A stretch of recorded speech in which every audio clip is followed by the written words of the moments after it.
Hola, yo soy Rofe y este es Mis Historietas, episodio 2. Y esta vez sobre una revista que me acompañó durante toda la infancia, que creo que no tuvo el reconocimiento que merece, así que bueno, este es un poquito un homenaje para eso. Estoy hablando de la revista Lupin, o como yo siempre le dije, Lupin.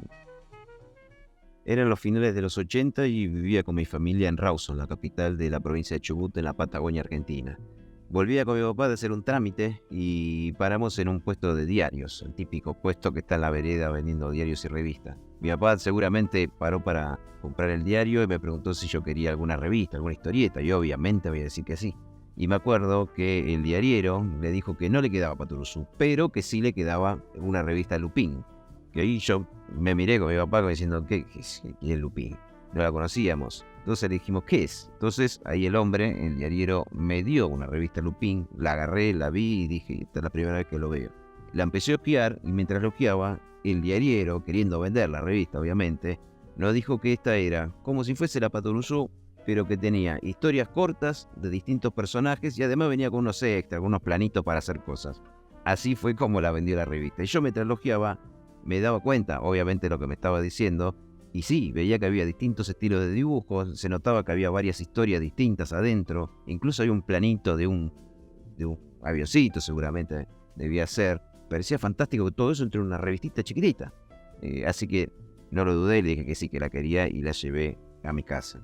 Tal como mencioné en el anterior episodio, si había algo que no me gustaba de la revista de Patoruzú, primero era que, sobre todo cuando era mucho más chico, me resultaban interminables esas historias, porque eran páginas y páginas y páginas de una misma historia que muchas veces se resolvía igual, pero que me resultaba un poco tedioso tener que leerlo. Además, los dibujos eran prácticamente iguales, y si bien tiene su atractivo la revista, como ya comenté, eso era algo como que me chocaba, sobre todo cuando era más chico. Y en este caso, al ver que la revista Lupin tenía distintos personajes, distintos estilos de dibujo, historias cortitas y que eran divertidas, cada una de sus historias tenía un ángulo distinto, personajes con distintas personalidades, etc., tenía un atractivo enorme. Además, venía con esos extras de, por ejemplo, una vez te venía cómo hacer un avioncito con madera balsa, en el otro te venía cómo hacer una lancha, en el otro cómo hacer cursos, a veces venía un curso de cursos de dibujo, cómo dibujar, que venían distintos episodios. Después venían muchas cosas de scout, y yo era justo un momento que estaba yendo, era chiquito y estaba yendo a una escuelita de scout, así que me entraba por todos lados la revista, y no dudé después en esperar al otro mes para comprar otro número, y ahí a partir de ese momento no paré más de comprarla. Otra sensación que me daba la revista era que parecía que estaba hecha pensando en el lector. No pensando tanto en el negocio, sino que pensando en el lector. ¿Qué opinaba el lector de la revista? Por eso también tenía una sección en que los lectores podían escribir, que se querían poner en contacto con otros lectores, en que seguían las sugerencias que le daban los lectores, etc. Que era otro de los puntos fuertes que a mí me encantaba. Pero hagamos un poco de historia ahora. Tenemos a Guillermo Di Vito, que había trabajado en la revista Patoruzú, pero cuenta la leyenda de que a Dante Quinterno no le gustaba para nada que dibuje a las chicas tan provocativas, con la pollera tan corta. Entonces él dijo, me hago mi propia revista. Fue ahí cuando sacó la revista Rico Tipo, y si bien parecía estar un poquito apuntada a un público mayor, en sí la vemos hoy, es muy inocente la revista, pero en esta revista surgieron muchos dibujantes. En esta época también hay que decir que los dibujantes no trabajaban únicamente en una revista o en un medio, sino que muchos trabajaban en un diario, en alguna revista, hacían trabajos de publicidad, de ilustración, etc. Y entre todos esos estaba Guillermo Guerrero.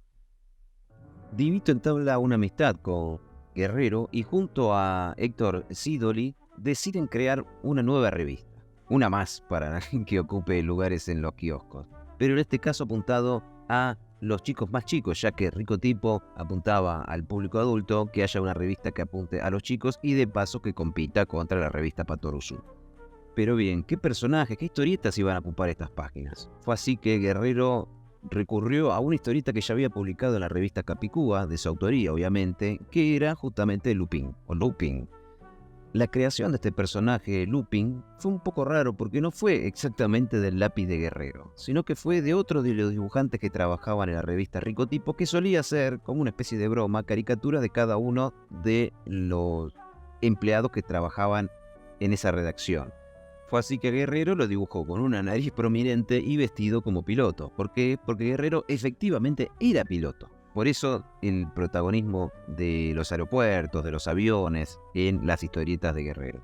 Sidoli tomó a su personaje Resorte, que también ya había aparecido en otras revistas, como la revista Capicúa, también Saltapones, otro de sus personajes, y dijeron ahora tenemos que ponerle un nombre a la revista. ¿Qué nombre le ponemos? Bueno, el primero que surgió, que para mí estaba muy bueno el nombre, era Aventurietas, o sea, una mezcla entre aventuras e historietas. Era genial ese nombre, pero por alguna razón no lo eligieron. Después pensaron de que el protagonista de la revista sea Resorte, pero también por algún motivo se descartó y terminó quedando Lupin como nombre de la revista, y que el protagonista efectivamente de la revista, la historieta principal, sería la de Lupin.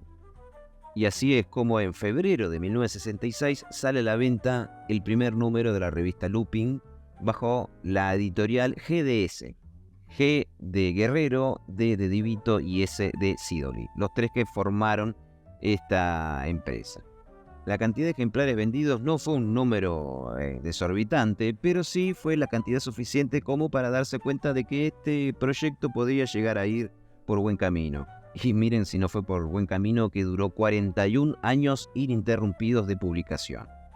En el número 245 de la revista, que figura como fecha de impresión 29 de enero de 1986, en la tapa se ve clarito que están festejando los 20 años de la revista. Tenía un peso de 40 centavos de austral, imagínense. Y lo llamativo es que la primera historieta, la que aparece, es la de Lupin, como casi todas las revistas, y se titula Hace 20 años. ¿Y qué tiene de particular esta historieta, esta historia? Es que hace un recorrido sobre qué hechos ocurrieron cuando salió la revista, que acá figura 1 de febrero, lo nombran los personajes, y nombra, bueno, la guerra de Vietnam, un temporal en Italia que tuvo grandes destrozos, que pasaba en la India con Gandhi y que había fallecido Walt Disney. Después otro de los hechos que muestra de ese año, también en febrero, se iza la bandera en la Antártida, también que el boxeador Horacio Cavallo había salido campeón mundial, que desaparecía el trolebús, que se había recuperado el sable corvo de San Martín, y un cuadrito que a mí me encantó, que dice: y al finalizar el año, el campeonato de fútbol es ganado por Racing Club, equipo de José, que también se adjudica la Copa Libertadores al vencer a Nacional de Montevideo, y además la Copa Internacional derrotando al Celtic de Glasgow. Toda una campaña. Y yo, como chico, hincha de Racing en esa época, esta historieta me encantó. Después sigue la historia, y pasaba algo en esta historieta que pasó en muchas de las historias, sobre todo de Lupin, que rompía la cuarta pared. Y eso es algo que después, varias décadas después, se hizo como algo muy novedoso con los cómics de Deadpool, que el personaje miraba cámaras, entre comillas, miraba al lector y hacía algún comentario por fuera de lo que estaba pasando dentro de la historieta, como si el personaje supiese que está en una historieta. Bueno, eso es exactamente lo que hace en varios números la revista de Lupin. Y en este caso vemos a los personajes, a Lupin que está con su abuelo y con su papá, que dicen que se va de vacaciones, y van hasta la redacción de la revista, es la revista Lupin, y figura que los dibujantes también están de vacaciones, entonces deciden viajar en avión para irse a algún lugar para descansar. Ahí es cuando aparece otro personaje, Celestino, otro de los tantos personajes, porque si me pongo a nombrar todos los personajes y personajes secundarios que pasaron por esta revista, la verdad que son infinitos, y tenían esta gracia también, que no les importaba de vamos a hacer una revista seria con historias serias, no. Era una revista de historietas, una revista de aventuras, apuntado para los chicos. Y acá tenemos este personaje Celestino, que era como una especie de extraterrestre, personaje bien fantasioso, que permitía que las aventuras tengan como un tinte mucho más surrealista. En este caso aparece este personaje que en una como una nave espacial los guía y atraviesan una niebla y se meten en una historieta, en un cuadrito de una historieta. ¿Y qué pasa a través de este cuadrito? Bueno, empiezan a recorrer a los personajes que aparecieron en el número 1 de la revista. Recordemos que, como dije recién, este era el número 245 en el que se festejan los 20 años. Y vemos que van volando Lupin con su papá y su abuelo en el biplano clásico de siempre, amarillo, y adelante va esta nave de Celestino. Entonces primero encuentran a Piedrito y Saurito, que era uno de los personajes que apareció al principio, que después, bueno, fue desapareciendo. Después aparece Johnny Retruenos, que era un cowboy, también dibujado por otro artista que tuvo en los primeros números. Hercus Sansonacho, que era como un forzudo, que también tenía algunas historias que estuvo en el primer número y después a lo largo de la historia de la revista fue desapareciendo. Y otros clásicos como Resorte y el Profe, Bicho y Gordy, etc. Siguen navegando, siguen volando y se siguen cruzando con otros personajes que aparecieron después, como Alfeñique, que era este gángster. Después también estaba Saltapones con sus inventos. Aparece Tuerquito y Gasolina, que eran personajes de otros artistas que también pasaron con la revista de Lupin. Hasta que llegan a una isla, aparecen más personajes todavía y termina en la última página de esta historia, que es una viñeta a página completa con una torta gigante en el medio que tiene el 20 por los 20 años. Y ahí sí, aparecen las caricaturas de los autores, de Sidoli y de Guerrero, y todo el escenario con los distintos personajes que fueron apareciendo a lo largo de la revista. Y después, bueno, la revista sigue con Bicho y Gordy y con otras historias clásicas. También aparece, ya que estoy repasando este número que lo tengo acá enfrente, que es parte de mi colección de 100 revistas que tengo de Lupin, aparece una nota sobre, que se llama Observando el Cosmos, satélites hacia el Halley. Tenía mucho de astronomía, incluso hubo astronautas argentinos que confesaron que su amor por la astronomía surgió de esta revista. Incluso en las oficinas, en la redacción de la revista Lupin, había fotos autografiadas de argentinos que llegaron a trabajar en la NASA y que les agradecían porque su vocación surgió de esta revista. Después, voy a repetir, el año de la revista, 29 de enero de 1986, y hay una nota que dice Microcomputación 11. El 11 es porque en las revistas continuaban, había como colecciones sobre distintos temas, entonces uno podía ir coleccionando la revista y tenía estas distintas lecciones sobre algún tema, y en este caso computación, 1986 estamos hablando, y dice Microcomputación 11, funciones de graficación C, cuando recién estaban haciendo la computación, y acá ya te estaban un poco incentivando a que investigues un poco sobre esto. Son 2 páginas sobre computación.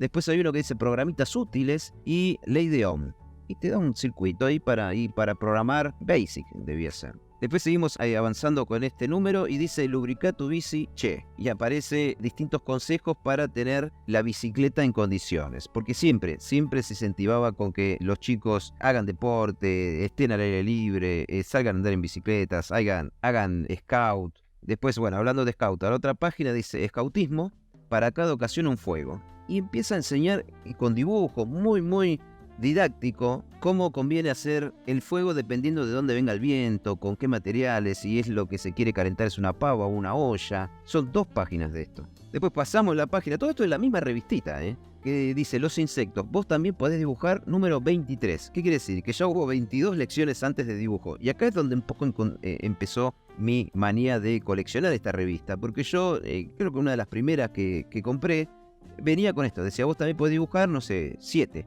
Entonces dije, y me gustó, decía el paso a paso cómo hacer figura humana con círculos, con rayitas, etc. Entonces dije, pará, si está 7, ya salieron 6, quiero conseguir esas otras 6.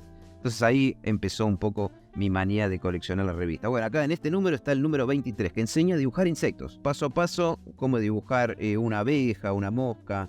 2 páginas dedicado a esto. Después el cómic que le sigue es Alfeñique. Después hay una publicidad de ellos mismos que dice ahora 5 suplementos técnicos. ¿Por qué tenía? Si uno podía ir a la redacción y además de comprar números atrasados, conocer a los dibujantes, podía comprar estos suplementos. Estos suplementos eran como una especie de extra de la revista. O sea, estos planitos, que siempre los llamaban así, los planitos de la revista, era un suplemento que estaban dedicados por temas. O sea, porque uno compraba la revista y venían distintos temas, como nombré recién. Venía de Scout, venía de informática, hay otros de electrónica. Bueno, y en estos de aeromodelismo, que había muchos también, en estos uno podía comprar el suplemento dedicado a un tema en particular.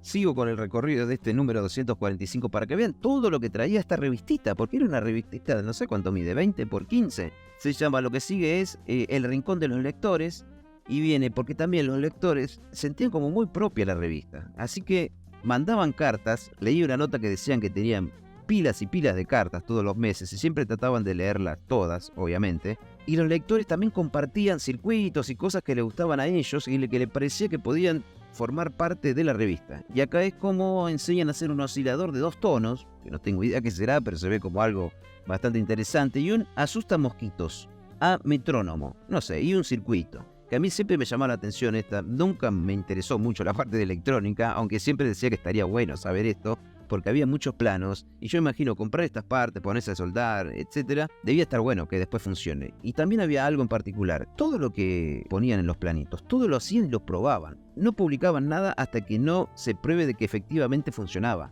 O sea, siempre había un filtro antes de que no era que se publicaba cualquier cosa. Primero se probaba, funciona, es útil, etcétera, es económico de hacer, sí, listo, lo ponemos en la revista. Después acá tenemos otra publicidad de los suplementos, Lupin 83, 82, las revistas atrasadas. Termina con la última página que dice mini correíto del Gordi, porque también estaba el correo del Gordi, que era uno de los personajes, y era como si este personaje, el Gordi, recibiese las cartas y le responde. Tenemos unos avisitos amontonados que la gente podía escribir y decía si quería intercambiar revistas, quería intercambiar correspondencia, que en esa época estaba bastante de moda, y ahí termina la revista. En la revista siempre había un avisito que informaba que si uno quería conseguir los números atrasados, podía acercarse hasta la redacción que estaba en Diagonal Norte 825, tercer piso, y directamente ir ahí y comprarlas.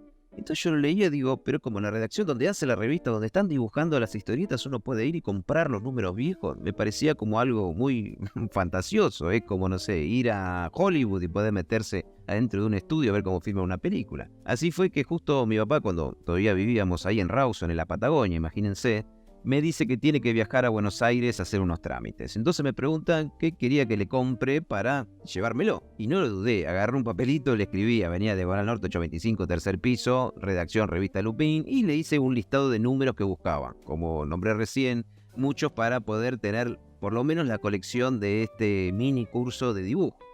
Así que le di el papelito y bueno, mi papá viajó. Y cuando volvió no solo me trajo una pila de revistas, sino que me trajo algo, un incunable, algo que tengo acá. Se avivó y me lo trajo plastificado y lo tengo acá en un marquito como uno de los tesoros que conservo acá en mi estudio, que es un dibujo a lápiz de Lupin firmado, autografiado por Guerrero y dedicado a mí. O sea, es algo único. Y imagínense, para un chico fanático de esta revista, recibir un dibujo que me hizo especialmente para mí Guerrero, estaba tocando el cielo con las manos. Unos años después viajamos a Buenos Aires, a la gran capital, y entre otras cosas lo que quería hacer, imagínense, era ir a la redacción de la revista Lupin y poder estar ahí en el lugar, porque muchas veces en muchas de las historias, también como mencioné recién, se rompía esta cuarta pared y los personajes de las historietas iban a la redacción de la revista. Sobre todo cuando era algún número aniversario o algún número redondo de la numeración de la revista. Y a mí me parecía fantástico eso. Entonces dije, qué bueno estaría poder vivir eso que viven los personajes, de ver a los autores, etc. Y por suerte lo pude cumplir. Me acuerdo que era ahí en Diagonal Norte, fui en tercer piso a la oficina, entré y era como algo mágico estar ahí, que era donde surgía la magia. Entonces yo no podía entender que esa revista, que me parecía algo súper complicado de hacer, que estaba hecho ahí, en una oficina que era muy chiquitita. Y también recuerdo que las paredes estaban repletas de cosas colgadas. Me acuerdo de una foto de Gardel, de dibujos, de bocetos, de planos. Después había como una especie de biblioteca llena de pilas de las historietas, de los números anteriores, todas con un precio, todo muy artesanal, que uno podía entrar, iba agarrando que era una de estas, este número, este otro número, se hacía una pilita y las pagaba ahí mismo. Ellos como que la sensación que me daba es que no se creían que eran súper estrellas, sino que eran alguien más que hacía esta revista para entretener. Y cuando fui, lamentablemente no estaba Guerrero, pero bueno, pude visitar ese lugar y admirar de dónde surgía la magia, poder ver el tablero donde se hacían las historietas, ver dibujos ahí originales en la pared. La verdad que la pasé, no estuve mucho tiempo porque incluso había un cartelito que decía sea breve, una cosa así, no se queda a vivir, porque también había muchos dibujos. Si uno lee las historietas de Bicho y Gordi, va a ver que hay como muchos mensajitos, no diría ocultos, pero sí en el fondo cartelitos, que siempre recuerdo uno que decía sea vivo o no fume, que siempre que podía, Sidoli hacía campaña, se podría decir, en contra del cigarrillo, siempre, y en las historietas, siempre oculto por ahí en alguna pared o escrito en el auto, el típico auto antiguo con el que andaban este grupito de amigos, siempre tenía algo escrito que de viñeta a viñeta cambiaba, que también era esa locura de esta historieta, que de una viñeta a otra cambiaba lo que tenía escrito, que era algo ilógico porque ¿cómo va a cambiar algo que tiene escrito en la parte de atrás de un auto de una viñeta a otra donde no pasó el tiempo entre una viñeta y otra? Pero bueno, era un poco la gracia también de esta revista. Y daba esos mensajes que decía, come bien o no fumes, o si no, chistes relacionados a la historia que estaba pasando en ese momento, o mini chistes también. Acá tengo una de las, sigo con esta, la número 245, que ya que la tengo acá a mano, la uso de referencia, y vemos como en una de las páginas aparece, no me acuerdo bien cómo va la historia, pero tienen que ir de un lado al otro con este auto que mencionaba recién. Y en una de las viñetas, el auto de la parte de atrás, que era bastante grande, dice, no suba con el coche en marcha. Después, una par de viñetas después, dice, no los abandone, y un dibujito de un gatito y un perro, que también hacían mucha campaña para que se cuiden a los animales, que se respeten a los animales. Después, la viñeta que sigue dice, no nos pases, che, como que es por si viene un auto atrás. Cuidado, conductor súper irresponsable. O sea, eran todos chistes que parecían hacer el autor para el lector que se entretenga, también se divierta, mientras leía la propia historia. O sea, uno podía leer la historia, terminarla, disfrutarla, y después podía volver y ver estos mini chistes o mensajes escondidos a través de la historia, que también era como un plus que le sumaba a la revista. Y hagamos ahora un repaso rápido sobre los personajes que componían esta revista, que armaban estas historias. El principal obviamente era Lupita el piloto, que tenían sus aventuras siempre relacionadas con viajes, con aviones, con aeropuertos, y la galería de personajes secundarios era enorme. Incluso aparecía en algunos números su primo Pinlu, que después va a tener una historia aparte. Resorte, el ayudante del profe, dibujada por Sidoli, firmada como Doll, era también que si no se hubiese creado en los 60, podríamos decir que está basada en Volver al Futuro. ¿Por qué? Porque es un inventor anciano que tiene ideas locas, crea inventos y tiene un ayudante adolescente que va a su par acompañándolo en todas estas aventuras locas. Es básicamente Volver al Futuro, pero esto fue creado en los 60. Otra de los títulos fijos de la revista era Bicho y Gordy, que en realidad son más personajes que componen esta historieta, como Bubi y las chicas. Las chicas eran dos amigas que siempre formaban parte de este grupito de amigos que básicamente lo que querían era divertirse. Entonces todas las historias se basaban en el viaje de este grupo a el campo, a hacer un picnic o a la playa o a un baile, etc. Y las historias siempre tenían algo en común, que o alguien se mandaba una macana o se infiltraba algún personaje que era como el malo de turno, que les robaba el auto o algo por el estilo, y siempre terminaban todos a las risas. Y a estos tres títulos se le sumaba un par siempre a modo random. Podía venir cualquier personaje, podía aparecer Saltapones, que era también de Sidoli, que era un inventor, que hacía cosas locas, que muchos dicen que era básicamente Sidoli, porque a él le gustaba inventar cosas, ponerse a hacer circuitos, cosas electrónicas. También estaba Pedito y Saurito, que era de Guerrero, que era un chico con un dinosaurio en la época de las cavernas. Estaba Alfeñique, que era como una especie de Al Capone, por eso lo de Alfeñique, era un peticito que tenía un ayudante que era mucho más grandote y que siempre había historias que estaba del lado de los buenos, otra historia que estaba del lado de los malos. Estaba bastante entretenida. Lo que me gustaba de esa historieta eran los fondos y los autos, porque estaba basado en la época de los 20. Después también estaba Mosca Kid, que era una también de mis historietas favoritas, que era de un boxeador con anteojos, que tenía un ayudante que era Oshin, que era como el sparring, y siempre había alguna pelea metida en la historia, porque justamente era la historia de un boxeador. Estas eran básicamente las historias. Después, al principio, hubo otros personajes, como un hombre al principio de Hercus Sansonacho, de unos que andaban en auto, que hacían carreras. También había algunas tiras sueltas. Bueno, todos los números venían con una tira de Pura Pinta, que era un personaje que se hacía como el guapo y era en realidad bastante aniñado, por llamarlo de alguna manera. También estaba el gato Juanchi, que era como una historieta que le hicieron al gato que estaba ahí en la redacción en su momento. Y estas eran todas las historias que formaban esta revista. Además se le sumaban todos los planitos que llamaban ellos, correo, como ya nombré, donde secciones que hacían de esta revistita sencilla, impresa a un color, la hacían como algo maravilloso, que después se replicó en la revista Villiquen, en Anteojito, en Genios, más cercano a estos años, que era básicamente algo parecido a esto, que tenía algunas historietas y muchas cosas de hobby para los más jóvenes. ¿Y qué pasó con la revista? ¿Cuándo fue que terminó? Bueno, llega el número 497 de la revista, que sale en los kioscos en febrero del 2007 y aparece como director Sidoli. ¿Pero qué tiene de particular esto? Bueno, lamentablemente Sidoli fallece en diciembre del 2006, que fue el mismo mes en que se imprime este número, y es el último que aparece como director Sidoli. Los dos siguientes números, el 498 y 499, figura como director Guerrero y están sus cómics adentro nada más, sus historietas. Y ya faltaba un número nada más para llegar al ansiado número 500, pero no hay muchos detalles de esto, pero aparentemente hubo una discusión sobre los derechos de los personajes, sobre el nombre de la revista, sobre quiénes eran los dueños de la revista, con los familiares de Sidoli. Así que se ve truncada esta posibilidad de llegar al número 500 y se termina la revista. Así es como en el número 499 es la última revista oficial de Lupin.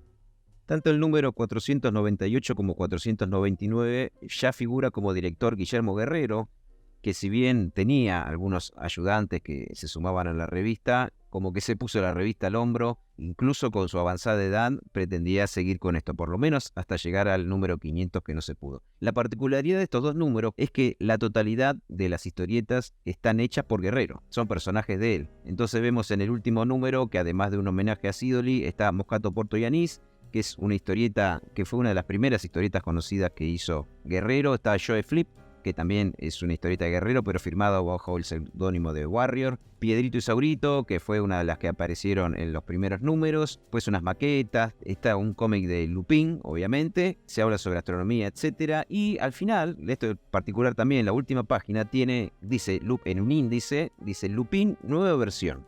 Esto también es raro porque aparecen dos chistes de una sola tira de Lupin que no lo habíamos visto hasta el momento. Si bien había diarios en los que salía Lupin en un formato de tiras, nunca se habían visto en la revista. Por eso figura como nueva versión. Aparentemente tenía la intención Guerrero de que aparezcan para reemplazar esas historietas que faltaban, que ya no estaban las de Sidoli, apareciese en este nuevo formato de tiras.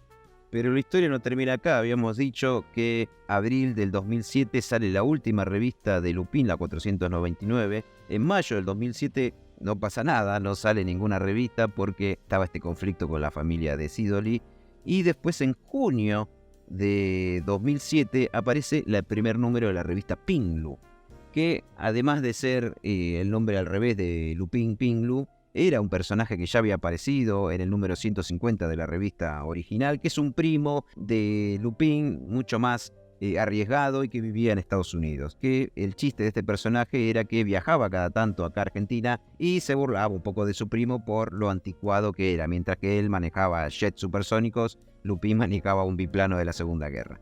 Después se sigue publicando esta revista Pinglú, dura 28 números hasta septiembre del 2009. Pero ¿qué pasa? En julio del 2009 lamentablemente fallece Guillermo Guerrero a los 86 años y hasta el último día de su vida dibujó Lupin, porque como nombré recién salía una tira en el diario El Barrio e incluso el día que lamentablemente fallece dejó dibujada su historieta que su esposa se dedicó a entregar en el diario para que se publique por última vez. La revista Pinglú continuó publicándose 2 números más hasta septiembre del 2009, que con nuevos autores, con historietas que ya había dibujado, ya había dejado guardadas Guerrero, más algunas de las historietas de Sidoli que su familia accedió a publicar, se termina esta historia. En el número 28 de Pinglú se termina la historia que empezó allá por 1966. Así que bueno, este fue el segundo episodio de mi historieta, esta vez con la historia de Lupin y un poquito de Pinglú. Espero que hayan conocido, para quienes no conocían esta revista, que se interesen y vayan en algún puesto de revistas viejas, en el Parque Rivadavia, en tantos lugares que hay, comprar un par de estas revistuchas, como lo llamaban cariñosamente ellos, y se diviertan un poco leyendo a estos personajes con estas historias que para muchos serán antiguas, porque no son violentas, no tienen dibujos groseros, no hay superhéroe volando por ahí matando a gente, sino que es sobre esa juventud que se pretendía en los años 50, 60, que se siguió siempre dando mensajes positivos, dando buena onda, dando esos mensajes de no fumar. Yo no fumo, así que tal vez tuvo algo de incidencia los cartelitos que aparecían por ahí, siempre mezclados en las historietas. Y se animen a hacer alguna de estas maquetas o de circuitos que siempre compartían en las páginas de la revista Lupin. Así que bueno, esperemos que nos volvamos a encontrar en el tercer episodio. Vaya uno a saber sobre qué tema. Chau, chau.